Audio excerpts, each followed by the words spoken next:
Yo, what is going on, guys? It's Sourdough, and welcome to the first post game analysis of this game, of all the Niners games this year. And man, what a game to start on. The Niners crushed the Bengals 41-17. Obviously, a great game all around, offensively, defensively. But let's start with the offense. I think Jimmy G had a fantastic day. Besides that one pass, that was an awful. It was like, what was it? It was like six people covering Richie James. That was just an awful pass. But other than that, I think he did great. Sorry, I have the Seahawks Steelers game on back on the TV. Yeah, Will, the run game was really amazing. I was about to get to that. Around 250 yards. That was insane. I said in my pregame analysis, I said one of the keys to the game was going to be the run game, and boy, did they exceed expectations. Receiving core, obviously, Debo had a fantastic game. Welcome to the NFL. That's an awesome game to have for him. Other than that, it was a bit quiet. Our running game kind of controlled the offense all day. George Kittle did not do much, but he did play a good role in the team. I don't think we targeted him too much. Excuse me. Sorry, I have a cough if you didn't watch the post-game analysis, so you might hear me cough a bit. Offensive line, I think they did pretty well, but Joe Staley, that's going to be a huge loss if he's going to be out for a while. Hopefully he'll be back soon. Get well soon, Joe. We love you. Defensive line, I thought Ronald Blair balled out today. Pettis did not play much today. I wonder why. I think his groin injury is still bothering him, Will. So I do think he should get a bit more playing time. I think that the Niners are a bit unhappy with him, with how he did not really improve that much this offseason, I guess. I don't really know what's going on, whether it's a groin injury, whether it's not. Speaking of receivers, I also hope we can see Jalen Hurd come out week 3. That would be really fun to see. Same with Trent Taylor.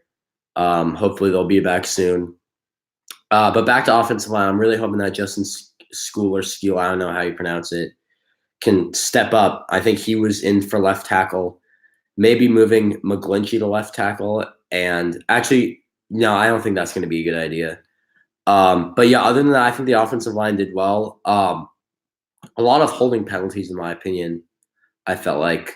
So that was definitely a negative sign. But I do think that if Joe Staley's going to be out for a while, then maybe trading for Trent Williams. I don't really know if that's going to be the best idea, but I'd rather have him over Justin Skule. Excuse me. Anyways, on the defensive side, D-line did well. I think I already said that. Ronald Blair did pretty well. Bosa did well. I think everyone on the D-line did well. I think Julian Taylor really stepped up. Russell Wilson's a bit slow to get up right now.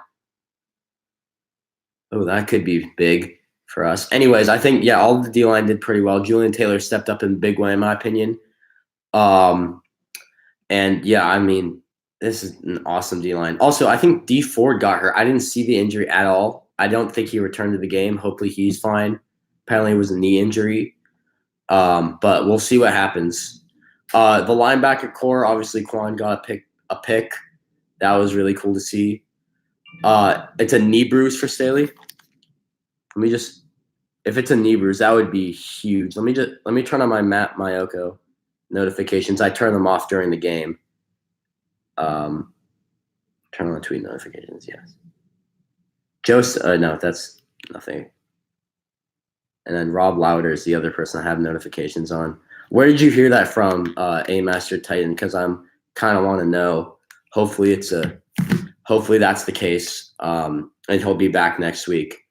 Yeah, but other than that, I think our linebacker core did pretty well. Other than the pick, was basically it. Solid game from everyone else. Witherspoon and Sherman really locked up everyone. I think those were the two key players in the secondary. Witherspoon was one of my key players going into the game, and I think he did a great job. What I was expecting, locking up the receivers. You watched there was a live stream. Okay, that's fine. Someone will report it later. So we'll see if that's true or not. I'm believing you though.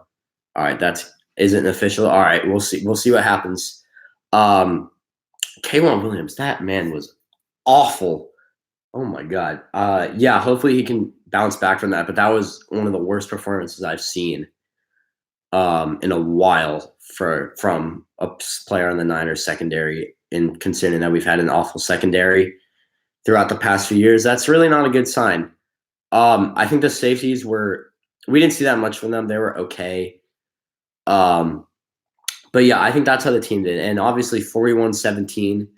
I predicted going into the game 33-17.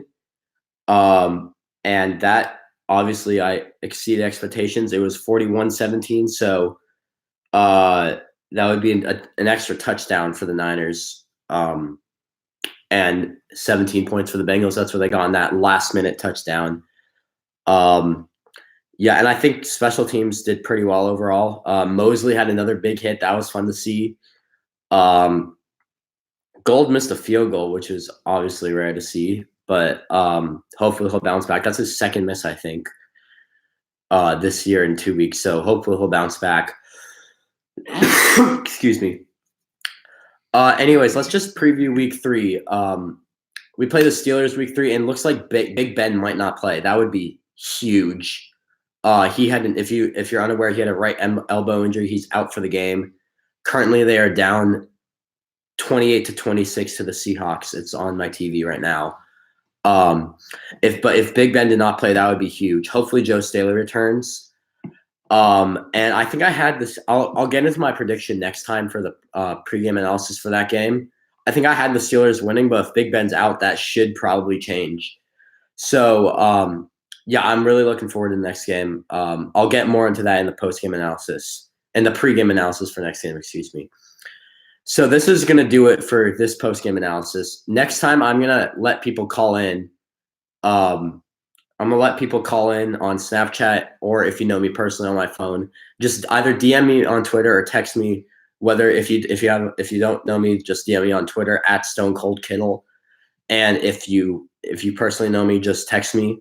And I'm also hoping for the pregame analysis to get a Steelers fan on the show. I know a few Steelers fans on Twitter, so we'll see what happens. But if you're interested, make sure to DM me on Twitter or text me, depending on your relationship with me. So that's going to do it. Great win today, and go Niners.